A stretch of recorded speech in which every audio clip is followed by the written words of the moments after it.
Hey there, it's Dr. Viance with Sleepless and Nola. I wanted to hop on here quickly and talk to you. There's been a lot of stuff going on in the sleep world in the last few days, um, namely daylight savings time. So let me know what's going on with your kiddos, how they've responded to the time change.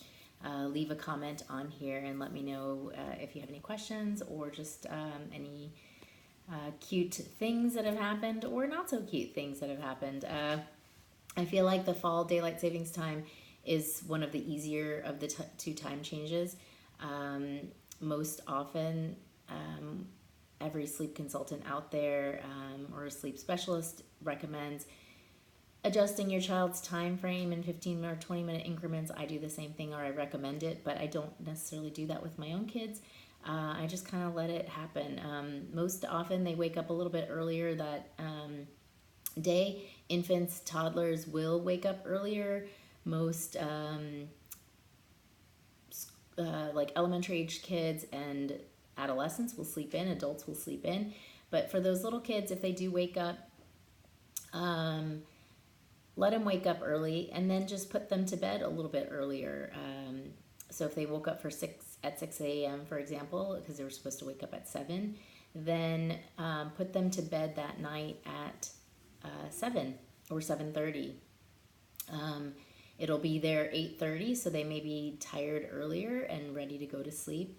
And then you can let them wake up the next day, the time that they're going to, and then continually adjust their bedtime based on that wake up time. Make sure it's at least 12 to 13 and a half hours later.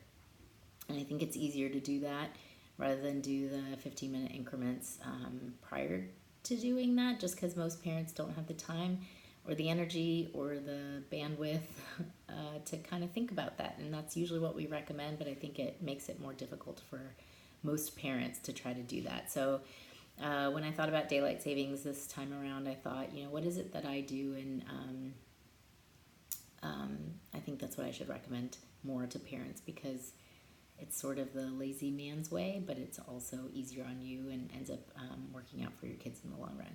So let me know if you have questions about that. Also, we wrapped up, October was our SIDS Awareness Month. And so I hope you were able to watch those videos or watch I think I did post a video about it, but also see all the pictures that we posted about what safe sleep looks like, and tried to model that and emulate those practices. I'm on a group for physician moms, and one mom just posted how she had to go to a funeral for a patient of hers because they died secondary to SIDS. So it is, you may not hear about it in the news that often anymore, but it is still prevalent and it is still an issue, and it is still something that you should think about with every sleep time and every nap time and every bedtime if you have an infant under the age of 1 year of age.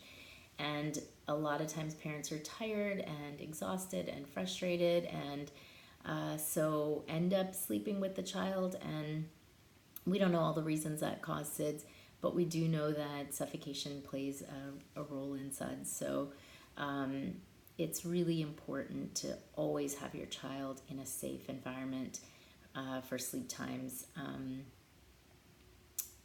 especially since we know that is plays a big role and can be a factor. And a lot of parents are afraid to let their children cry, and yes, I'm not a big fan of it either. I don't want your child to cry for hours and hours, of course, but I'd rather them cry a little bit and you help support them to get to sleep in a safe environment, rather than holding them and potentially rolling over them, or them getting caught in a sheet or pillow or comforter, so please remember to always put your child in a safe sleeping environment for all naps as well as bedtime, especially before the year of life, first year of life.